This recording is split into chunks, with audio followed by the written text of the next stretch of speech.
Side note, your summer song, it's just been on replay in my car.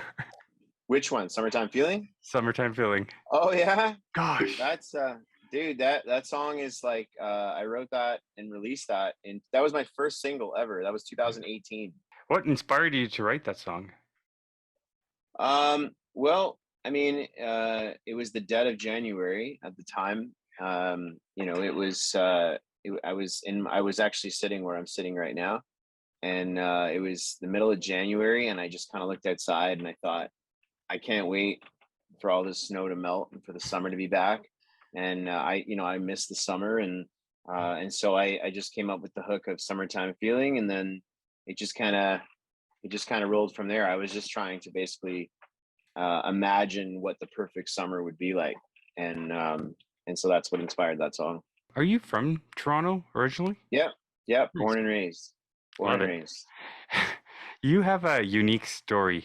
You didn't grow up thinking you're going to be a country star or a country singer. No. It's a little unorthodox, but it's a pretty cool story. And I thought, holy smokes, people got to hear this one. Thank you. Yeah. I've been involved in music my whole life. Ever since I was 12 is kind of when it started. But I didn't even realize, what I was getting myself into. I just did it for the fun of performing and singing, and and I think as time went on and evolved, it started to become more serious and wanting to actually learn how to sing and learn how to Right. perform and all that kind of stuff. But yeah, it's been a part of my life for my entire life. There was little pockets of where I took a break, but Sure. I think at the end of the day, what we're destined to do, we're going to always end up doing, right? How do you find inspiration for songwriting, producing, creating these songs? Where does it come from? Is it when you go on these long drives, that's where you start feeling things? Well, I mean, for me, it's personal experiences. Yeah. All of my songs have a story and are tied to something personally to me, in some way or another. Some of them more deeply than others. But one thing I don't do is sit down and think, how can I write a hit song, or how can I write a popular Right. song? Because I think when you start trying too hard and you start trying to make something happen like that, it just never works out. So, you just got to try to stay true to the experiences that you've had, because that will come across in your music when you perform it and you sing it for your fans. Yeah. Is there certain songs when you're singing them live, they still hit you? Oh yeah, they all hit me. Yeah. I mean, I sang about the breakup of my ex for 4 years, and that's a long time. But the newer stuff coming out now is really kind of the rebirth of me all over again. It's like I'm finding my voice again. I'm finding parts of my voice that I didn't even know existed. And so me, I in my performances, if you ever see me live, I'd hope so. Are you going to come out west soon? yeah, I'd love to. But it's my performances are just full of passion and energy, and and that's so. I mean, I feel every single song. I won't. My music director would tell you that I will pull a song out of the show if I'm not feeling it anymore. It's got to be something that hits me spiritually. It's so much more than just singing and songs. Like for me specifically, music for me is very much a healing process, and it's very much allowed me to become who I am. And who I am is not a country star. Who I am is a man that was at a point in his life that was like super messed up, and I stepped back and I made a choice to change my life and do something positive and something spiritually rewarding. That's what it's about for me. We all have paths, and we can all choose the other side. It's literally one step off the road, right? Yep. So how did you know, or was there someone there that guided you to say, hey man, you shouldn't go this way in life. Stay positive. No, no, because I had a great job, Hmm. and I had a nice place and nice things and all the things that society would deem as successful, and I just wasn't happy. I wasn't internally happy, and so really, I just sat myself down, and it was as simple as asking myself, what makes you happy? What do you miss having in your life? And as I started to list off those things, I quickly realized that none of those things were getting any of my attention. So all the things that actually made me happy, I wasn't doing any of them. And so, coming out of a relationship, I was hurt, I was sad, I was lonely, I was a whole bunch of shit. But I just thought, what better time than to rebel and be insanely selfish with my time than right now and just dive back into music. No, it's a beautiful journey, and we're thankful that you did that. So, Oh, thanks, brother. I yeah. appreciate that. For any guy that's going through a rough time, I mean, yeah, breakups, some of them suck. They're hard Mhm. and gut wrenching. You're feeling sick. You're feeling unworthy. Um, all the emotions, right? Sure. Will I ever find someone again? That's another thing. Mhm. What did you do to propel out of that? And now looking back at it, what would you say to that guy, the younger David? I would say you're a strong son of a bitch and good for you, Yeah.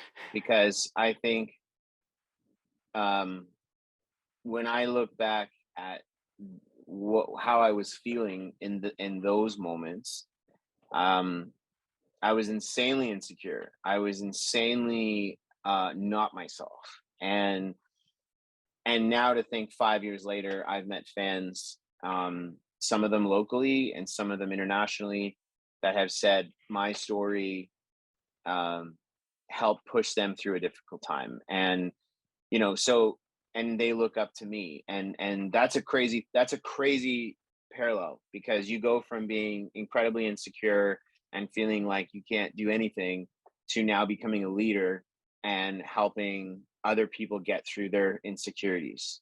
And I still have lots of Of insecurities. course. um, I just think people don't discuss this stuff openly in the public because they're afraid that it's going to ruin their status, or it's going to ruin their fame, or it's going to ruin their, one of my buddies, Aaron Allen, has a song called Superman, and the lyric on the song is, I'm just here doing my best trying to keep this S here on my chest. And I'm not a parent, I don't have children, but Mm. to anyone that has children, that line of, your kids think you're Superman until they realize you're just a human being. And that is a very interesting parallel to come face to face with. And so, no difference than me as an artist in the public eye, I'm sure I have fans that think, I never cry, I never get mad, I never have a shitty day. And that is completely wrong. We're all the same, regardless of where we are in our careers or our paths. We're Mhm. just people, we're human beings. And, so for me, a lot of this stuff just sits differently because of my perception and how I look at things. But I I can't believe that 5 years ago I was a completely different person. Um, and so that's what I would say. I would say, Yeah. you were super strong and super crazy to just push all your chips in the middle and try to carve out a career in country music at 33. Well, thank you again for that. When we look back at things like that, those pivots in our lives, oftentimes it might have not even been the breakup. It was the breakup that changed your path. But this whole time leading up to that breakup, you finally look back and realize that's not even who David was. Yeah, sure, you had the nice place and things were looking great, so-called towards society's perception. Yeah. But when you find your calling or go back to who you truly are, and oftentimes it's things that we did as children, isn't it? Yeah. Yeah. Well, I think too, when we're younger, we don't have we fear nothing. You know, we just feel like, well, nothing's ever going to happen to us, and we got all the time in the world. And so, you know, I think when I meet fans now that bring up their younger kids to shows and stuff, and you know, they say, "Oh, my son Adam is 12, and he wants to be a country singer like you. He wants to be up on a stage like you with a band one day." And I look at the mom dead in the eye and I say, "Do it." Like, you know, when they're 12, they're 10, 11, 12, and they're just over in the corner coloring, but they color a little different than the other kids. You know what I'm saying? Like they're not, it's not stick people. It's like these kids are 10, 11, and they're learning what shading means in art. You know, it's like that child has a gift. There's something there, and just to ignore it, um, you know, is sucks, because that's something that, you know, they could really cling to and have a career with if they want it. For sure. You You know, know, we all have shortcomings. How do you focus on your strengths and let your weaknesses go? um, well, that's a great question, but because I am just learning to let my weaknesses go. Um, just learning. Mhm. Like I'm very new to it, and you know, it's I think it's funny, and you know, I like cut a demo or something, and I want to show some friends just to see what they think. And every single creator does this, where they create something and then they're like, "Hey, look, can I show you this painting?" You know, but it's not finished yet. Like I'm just in the early stages, like, Yeah. you know, or listen to my demo. But like it's like the speakers aren't really the best. So like, you know, and we are all guilty of this. And Oh anyone that yeah. sees this podcast, they're gonna laugh at this part because it's true. And we struggle with um we thrive in an environment where praise is an energy that just lifts us, and you know, like performing, we all love attention, of course, because we're in the entertainment business. But the irony of that is a lot of us actually don't like the attention.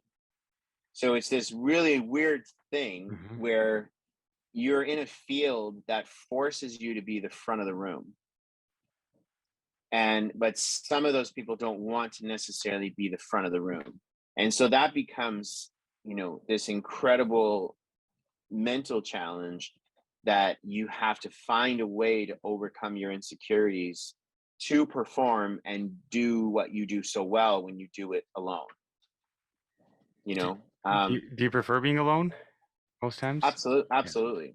same. Absolutely. And it's not, and that's the funniest thing, is that to anyone that knows me personally, I am one of the most sociable people on the planet, you know. But I think I'm sociable when I know that I can go somewhere and be social, and it is real, it is authentic, you know, it's not a show. But then I also need to know I have a place that I can go and be with myself. Um, you know, because I've learned very early in life that time alone is very valuable time. Um, you know, I don't always have to be around people, and I used to be that way. I used to always have to be around someone. Um, you know, and I worked really hard at trying to get away from that, because I Hmm. feel like you learn a lot about yourself when you Oh yeah. spend some real time with yourself. And if you can find peace with yourself when you're alone, oh my God, that's the ultimate, isn't it? But I think a lot of Yeah, creatives need that though as well. Like we need that alone time to think or not think or just yeah, quiet time. Yeah. yeah. No, absolutely. And I think you know, that's something I really worked on over the last 5 years, and something that I feel is also coming out in my music. You know, like the song "Money in the Bank" has nothing to do with relationships. Yeah. You know, it just has to do with being grateful for what you have. And there's a lot of these messages in my songs. Same with "Fool's Gold." It talks about, you know, it's the little things in life. Everything else is fool's gold. You know, um, the message is throughout my music to try and help um, promote that positive message of like, you don't need to be rich to be happy. You don't need to Mhm. have nice things to be happy. You could have nothing, and if you got good people in your life, um, That's real great. wealth, isn't it? and if you don't, go find them, right? They say wealth is, good health, inner peace, good people, good vibes. Like chase those things, chase memories, not things. We hear that often. Yeah, and it's true. And like you don't realize it until you get older and you realize that like I said, like, oh shit, my parents aren't superheroes. Mhm. They're just people that work really hard to give me a great life. And I know some people out there may not have that same story, or they may not have been blessed with a great family.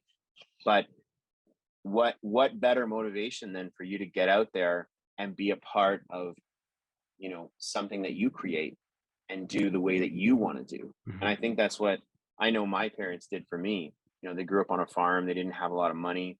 And so when they came to Toronto from Newfoundland, they worked their asses off so they could have a child of their own and give me the world. So I'm very grateful for their support too. Send the Your mom question. and dad, growing up, their influence on you, whatever they have done for their boy, how has it helped shape your perception of the world today?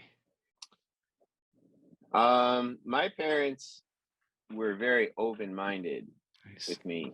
My parents wanted me to learn the way. And they would always guide me like any other parent would, but I'm very much the type of person. Well, when I was a kid, my mom was ironing some clothes, Yeah. and I think I was like 6 or 7, and I went up to my mom and I said, "What's that?" She said, "It's an iron. Don't touch it. It's hot."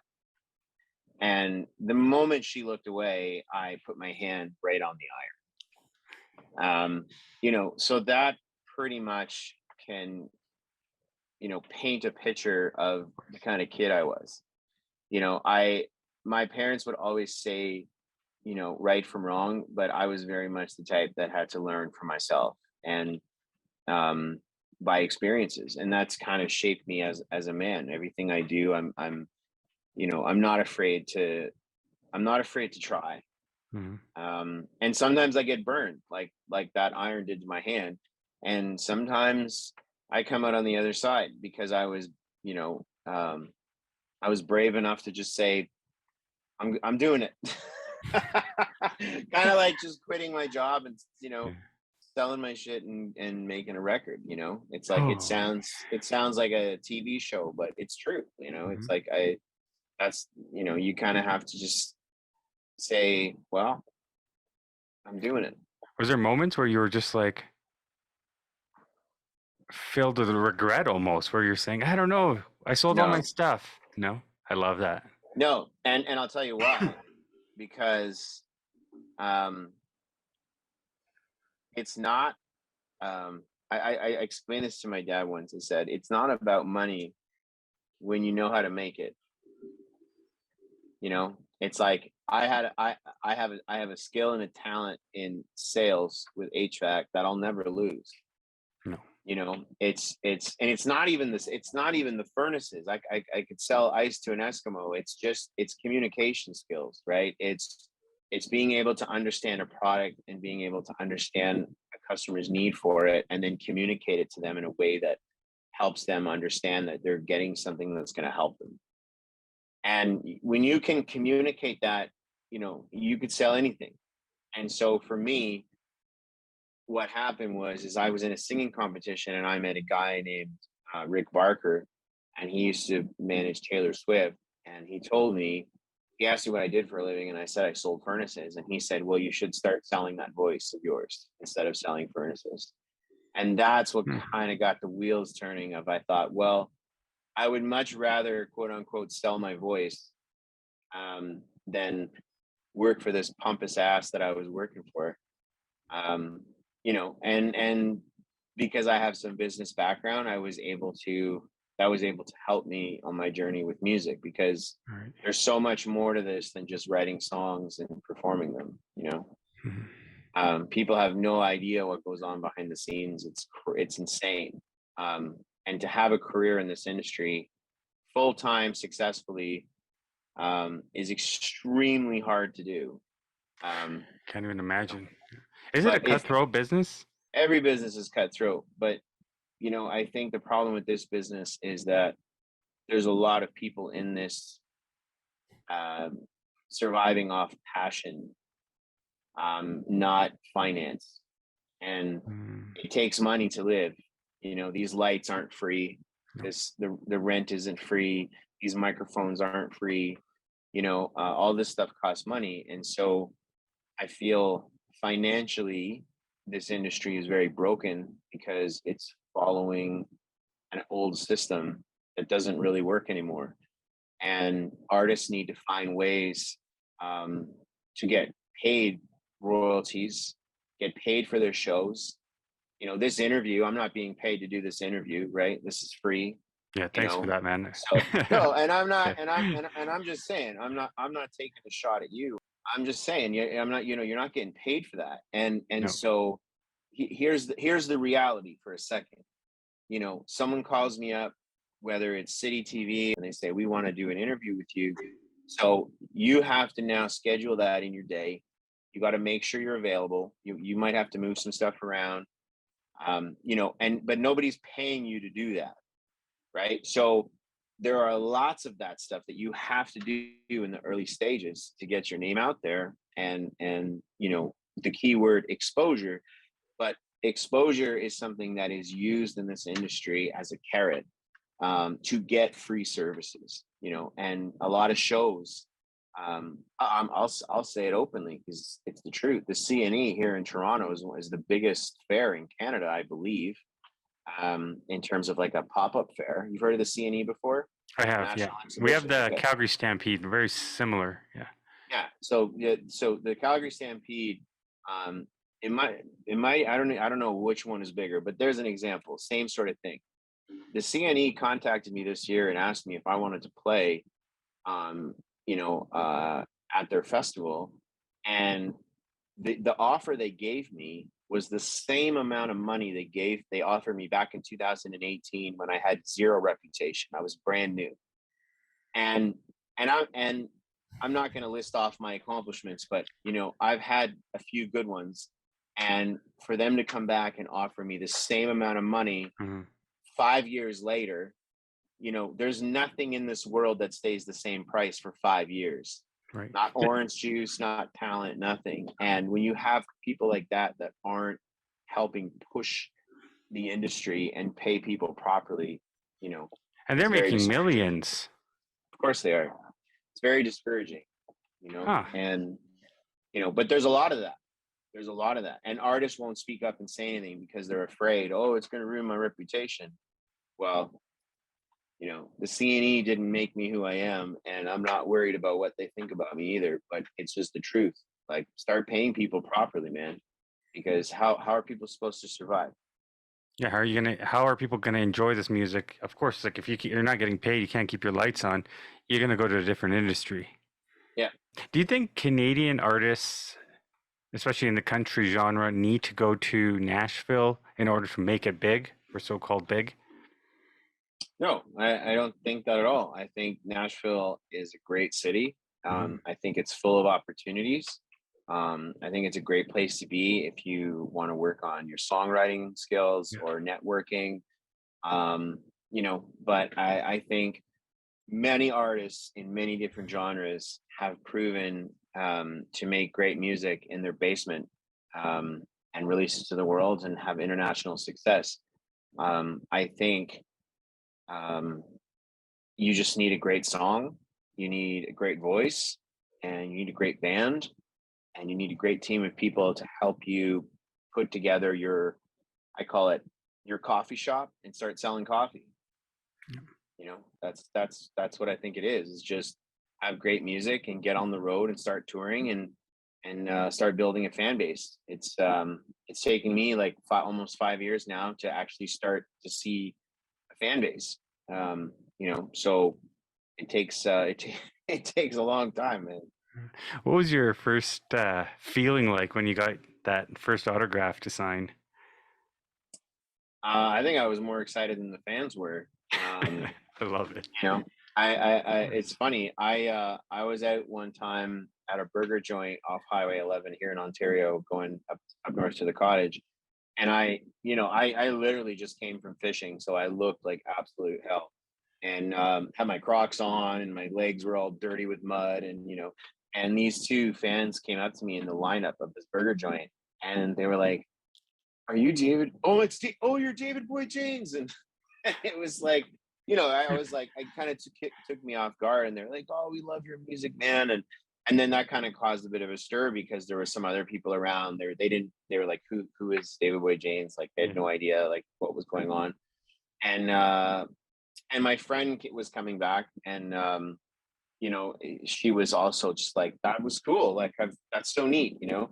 And so I think it's something you never get used to, and Yeah. it's something I'm really grateful for because I'm literally sitting at the table that I wrote "Summertime Feeling" to, and that was this first song that kind of started it all, right? So um, it's surreal. You know what I mean? Hmm. Have you It's ever surreal. spoke to your ex-girlfriend?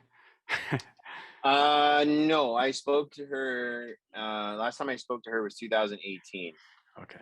and I have no ill will against her at all. I just think we were, I thank her, and I'm not trying to be funny, but I thank her because Of course. now I'm doing what I should have been doing all along, and and I wish her nothing but the best, and I hope everything goes well for her in her life.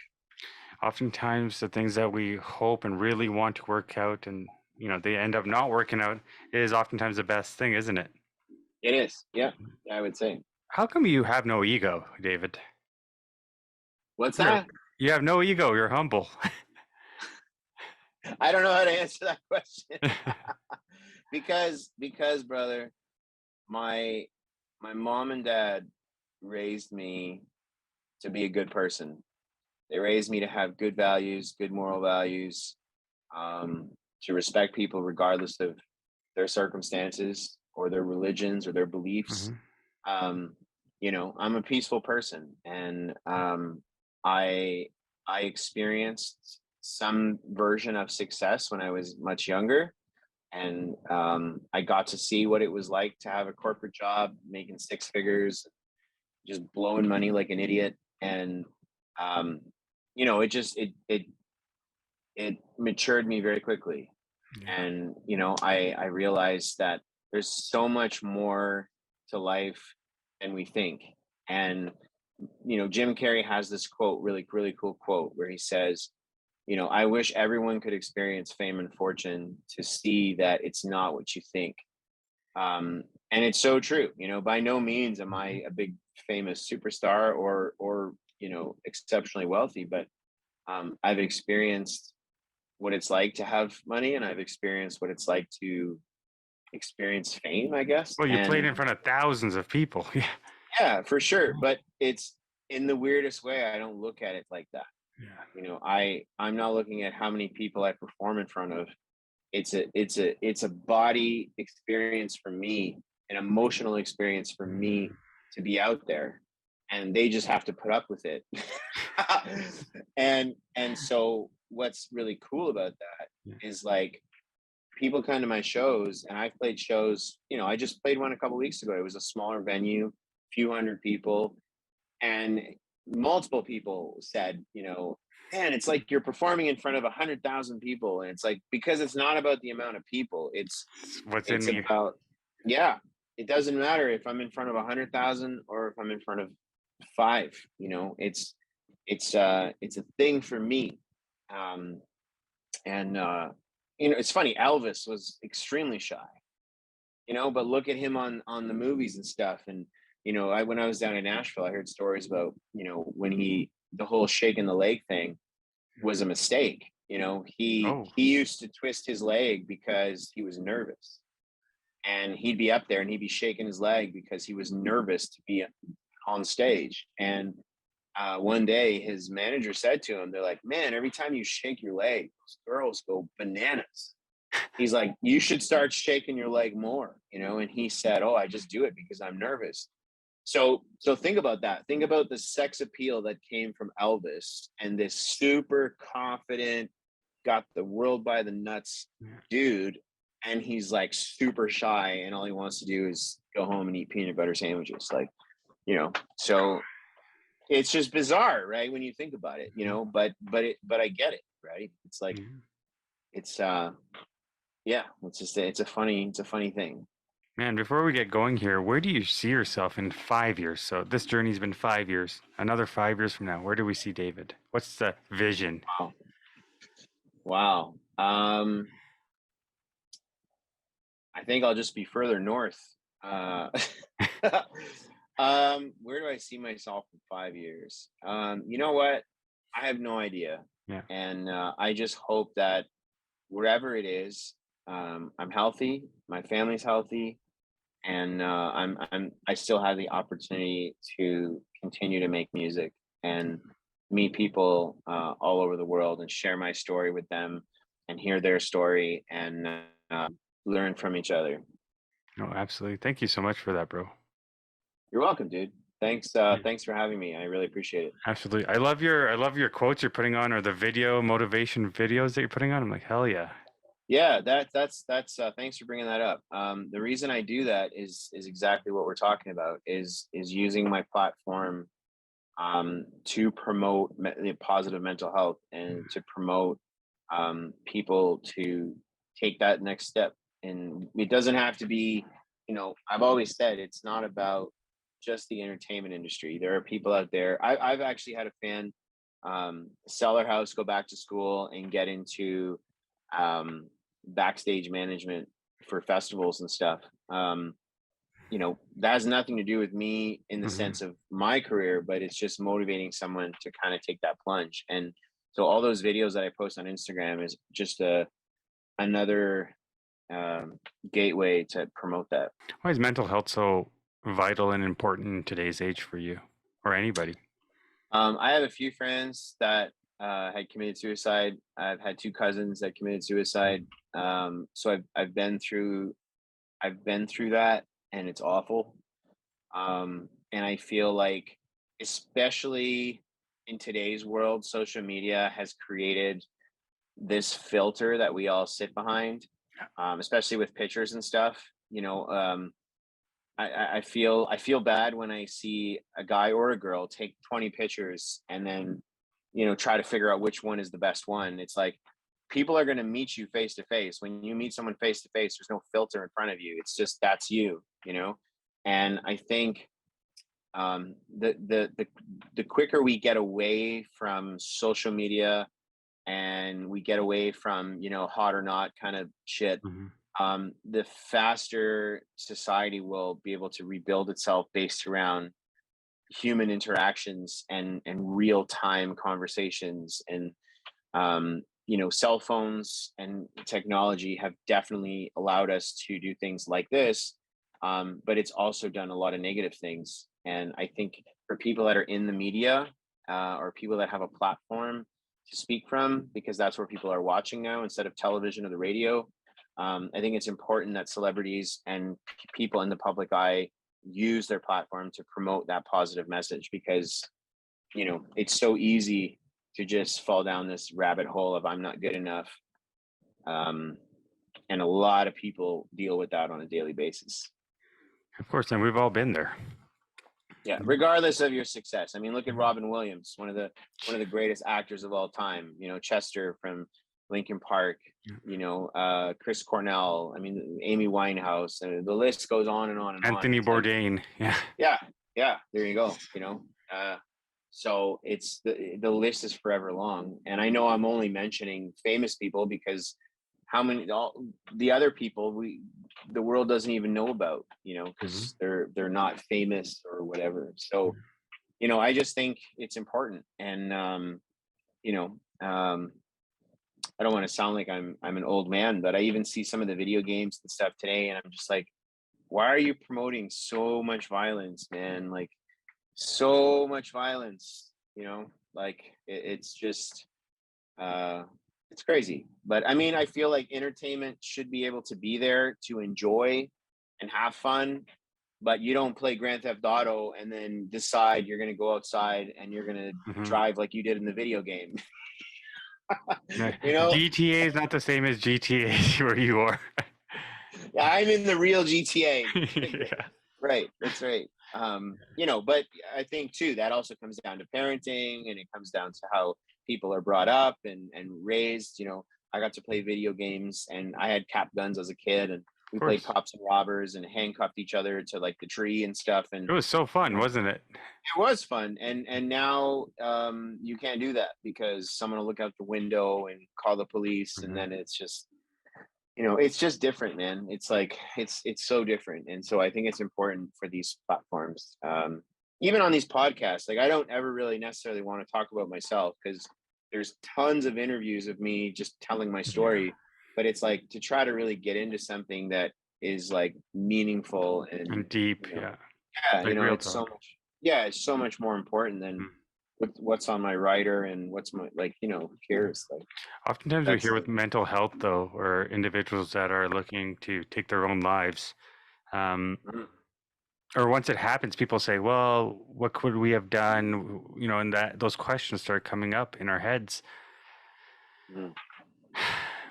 Is it inevitable? Will that happen regardless? Is there anything that we could do? Is it maybe that one more hello, that one more phone call? I mean, there's no way to know. I think what's important is that if you know someone in your life right now, or somebody else knows someone in their life right now that's dealing with something, I think it's extremely important that you reach out to that person and you let them know that you're there to listen. And if I mean, my dad used to tell me growing up, you can lead a horse to water, but you can't make him drink it. Mm, So so true. there's some scenarios where you could be there, you do all the right things, and it just doesn't matter, Yeah. because they're in a space that they can't get out of. But I think all we can do is whatever we can do. And even if that's not enough, we can't hold ourselves individually responsible. That's also really important. um, Mm, and we just try to be the a positive influence. And but we also have to look out for ourselves, and we also have to make sure that our personal space is safe and our personal mental health is good. mhm. um have you I'm sure you have friends that they can give the best advice to people, but they don't know their ass from their elbow when they're doing it for themselves. Oh, you yes. know so if you know better for someone else, then that proves that you know better for yourself. Mhm. And you just gotta really sit down, and like I did 5 years ago, and go, what makes me happy? Because when my ex left, as a man, I'm sitting in this beautiful condo. I got a great job. I have nice things. Yeah. We had a good relationship. I mean, we lost the spark, but it wasn't like we didn't fight or anything. And then I'm sitting there like, and she left. Like, what the hell? Oh, Like that really kicks you, in the nuts when it comes to your pride. So I was feeling as low as possible, you know, but you have to find a way to bounce out of that. And once you realign yourself and get yourself on a track that makes sense, um, all of that stuff will slowly start to turn around. But just sitting in your basement, you know, smoking weed and being pissed off at the world, that ain't gonna change shit. mm. That's just gonna drive you deeper into the hole. It's you can go on Facebook or Twitter and you see these comments that people just give and and rip each other apart on. It's just like, I don't who even have cares? Facebook. I don't even have Facebook. I deleted my Facebook.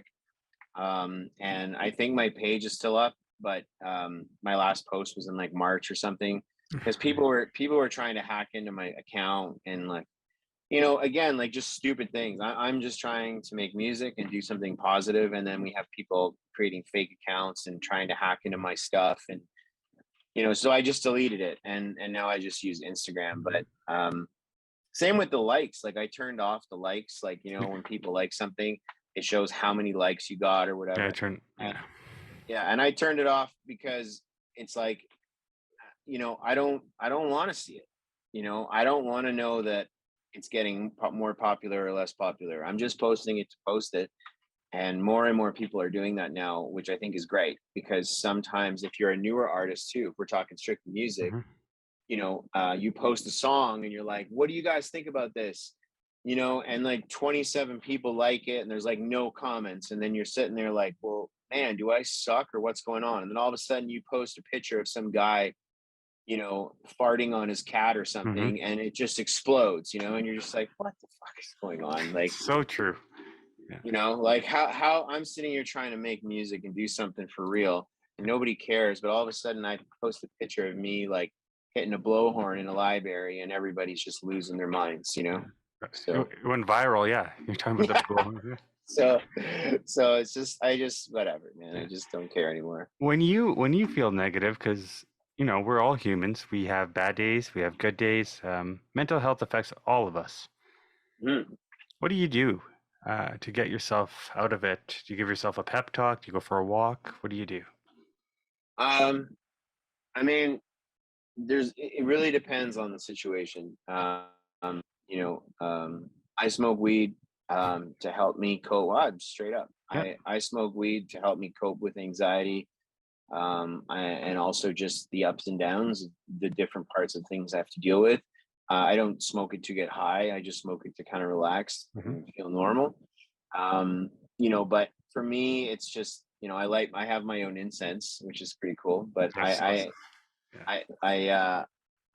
I burn my incense. I have a little fire. I sit outside and listen to music, and and I just try to think about what it is that I'm upset about, and is it really worth being upset? Because sometimes we get worked up on something, and then we realize like it's not that big of a deal. And it's signs, right? It's things that happen. Like, for example, you wake up, you don't want to go to the gym. You're just like, "Ah, I'm just too tired, man. I don't want to go, and I just want to chill." And then you get to the gym and you see Yeah. this guy is in a wheelchair and he's doing curls, and you're just like, what? Mm. Like, who am I to sit in my house and say I don't feel like going today, and this dude's over here in a wheelchair just crushing it. So I think these little signs throughout our lives, we see these things, and it really just comes down to, you could be in the worst mood possible. You could be having the shittiest day, and everything is going wrong, and then you're scrolling on Instagram, and this video comes up, and it's like someone's smacking someone with a tortilla, and you start to laugh, and in that split second, you realize, wow, in that split second, I totally forgot about all the shit that's going on in my life. Mhm. And I was able to disconnect from that and laugh at this woman getting smacked with a tortilla. And then you realize that our mental health and the way that we feel is 100% controlled by us. It takes a long time to figure that out, and to actually hearing it and feeling it are two different things. Excuse me. They're two different things. But when you realize that you control your thoughts, like my motto is thoughts become things. You control your thoughts. you Ah, know that's interesting. you control your thoughts, and my point is that if we can be in a point where we're extremely upset, extremely mad, disappointed, depressed, whatever, and we can watch a video that allows us to smile for that split second, that is proof, that is evidence and proof that you can change your paradigm. You can change the way you feel. um, and that's really important for people that are in a really bad spot, because just think someone is, sitting there in the world right now, and they're really unhappy with their life or their circumstances. And if, imagine if you could reach out to that person and be like, watch this stupid video, and they laugh, and you go, there you go. That's proof that you can turn it around. And you're not going to fix all your problems with a funny video. I get it, but Hmm. it's just understanding that you control the paradigm. You control, what you do next.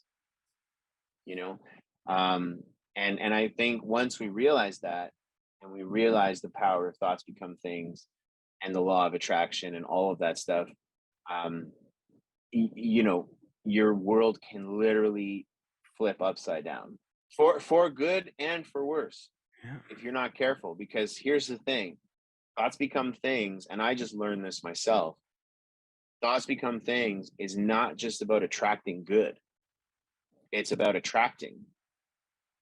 So, you know if you're not careful, you can also attract the negativity as well. So for example, and I'm being sarcastic, but I'm just guessing, if you're someone who is depressed and you're someone who thinks I'm not good enough, or I'm ugly, or I'm not what society deems popular, or whatever, if you have any of those thoughts, chances are you're not in your mind, right? And you may not have a lot of friends, because of course you don't have a lot of friends, because you're walking around admitting to the universe that the world is bullshit, you know? So if you put out those thoughts, it brings you more of what you're thinking about. If you're walking around thinking I'm not this, I'm not that, then yeah, you're going to get more of that, because that's what you're asking for, because that's all you're thinking about. If you wake up and you think, how can I be better? And you constantly work on that, you will naturally get better. You know, it's not a magic trick.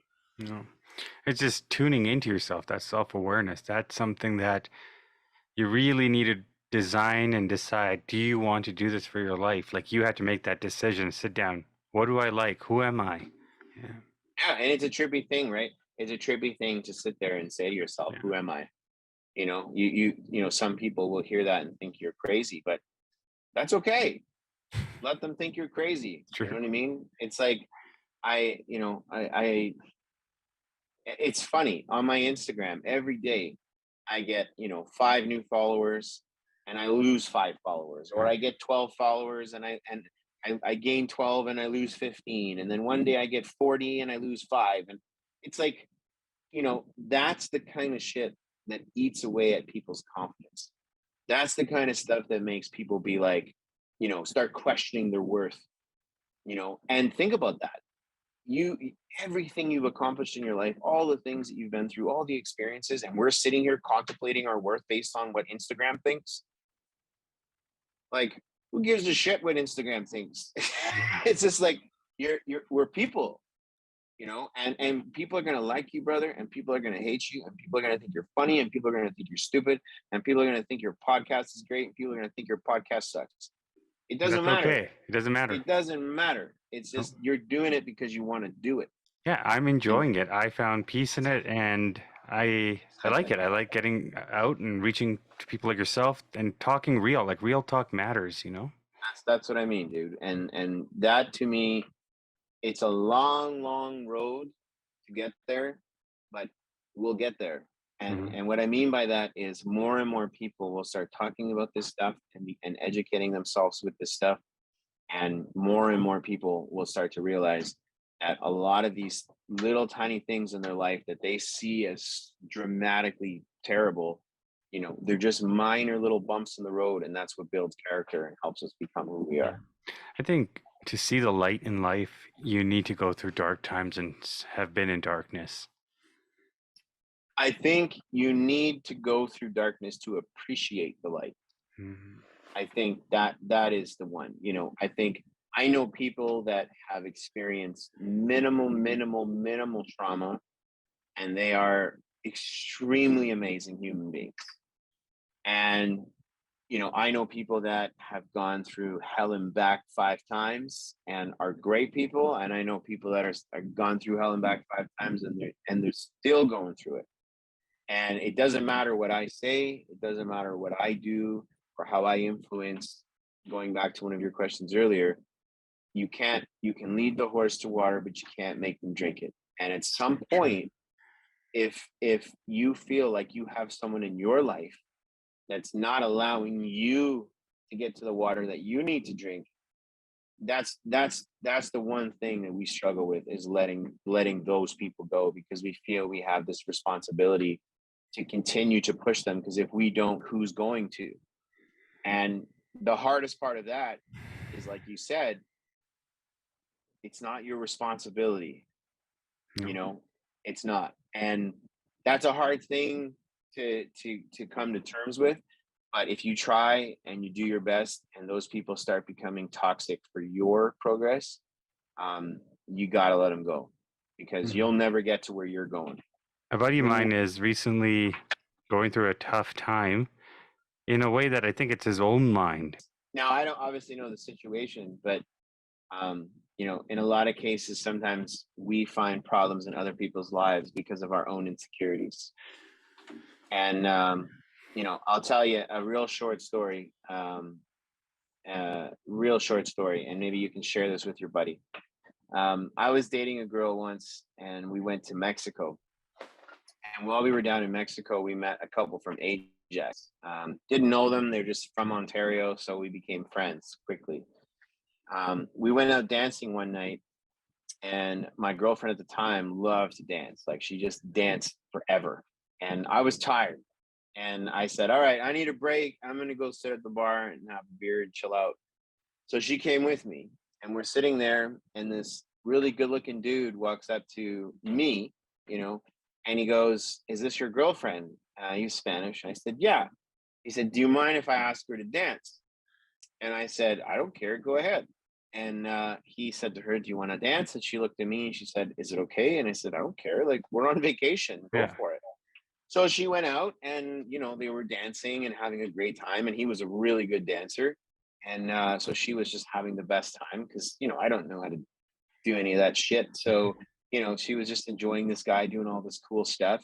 He was obviously experienced. Anyway, so the guy from Ajax looks at me, and this is the point of my story for your friend.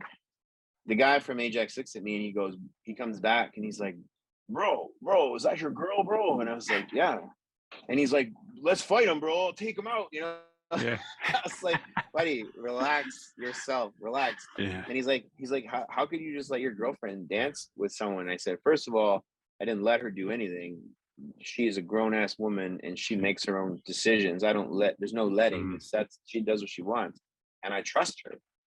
And you know, that is, I think, and he just didn't understand. He was just like, he thought this was insane. And so my point is that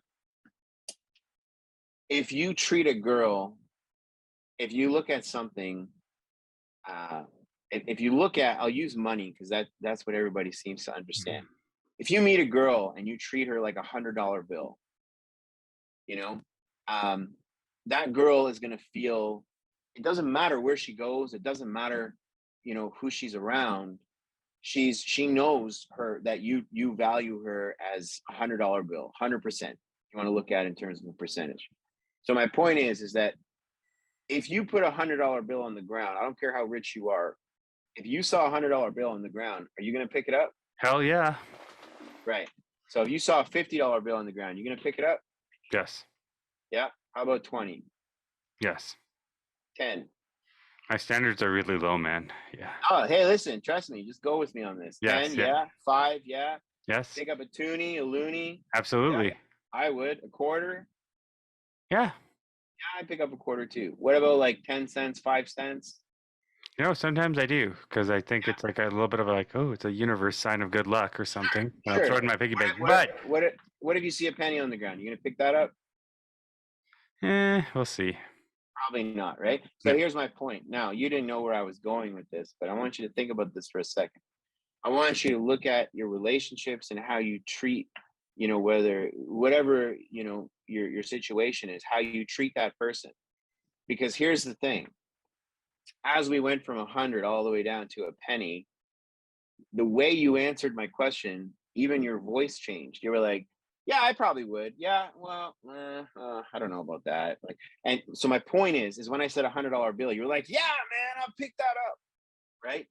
My point is, if you treat people the same way we treat money, which is very common, people start to lose their value when you stop appreciating them. So my point is we appreciate $100 bill more than we appreciate a penny. Hmm. You see, but what we're missing is they're both what? Currency. And if you have a lot of pennies, eventually you have $100, right? So if you have this girl that's $100 bill to somebody else, but she's only 5 cents to you, when that $100 bill walks out on that dance floor, someone's going to see that $100 bill and they're going to go, "Shit, that's $100 bill. I'm picking that up." Yep. And if you're treating that $100 bill like they're worth nothing, they're going to go, "You know what? This guy is showing me appreciation. This guy is showing me trust. This guy's showing me love, or this girl is showing me love," or so forth. And So when I told him that story, his mind was just kind of like he was still, I think, wrapping his head around the whole I'm okay with this. And the point of my story is that the grass is greener where you water it. And if you treat people with respect and you treat people with, the value that they should be treated with, you shouldn't be worried about who they're dancing with or talking to, or who they slept with in the past. Or it doesn't matter, man. Get your shit together, build yourself so you're the Ferrari of your car collection, and that girl isn't going anywhere. Because if I had a Ferrari, I guarantee you I wouldn't be driving a Chrysler 300, which is what I'm driving right now. Those are pretty So badass cars, though, aren't they? but I'm just saying, it's Yeah. like when you have what you want, it doesn't matter. And so what's going to happen to your buddy is, if he's focusing on this past, and you can take this shit to the bank, if he's focusing on his past, that's what's going to happen. That girl is going to become part of his past, because he is focusing on the past, and thoughts become things. That's my point.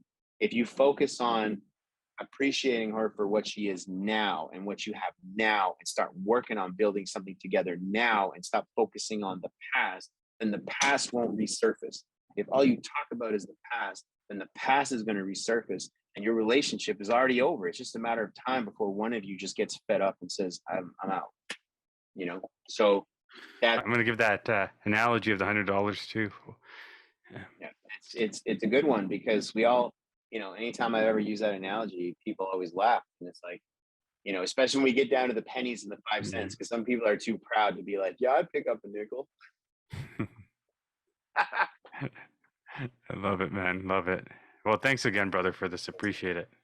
You're welcome, man. And thanks for having me on your show. And I look forward to hopefully meeting you somewhere down the road. I should be in town for the CCMA. So maybe if you see me Oh, there, come say hi. absolutely. That'll be fun.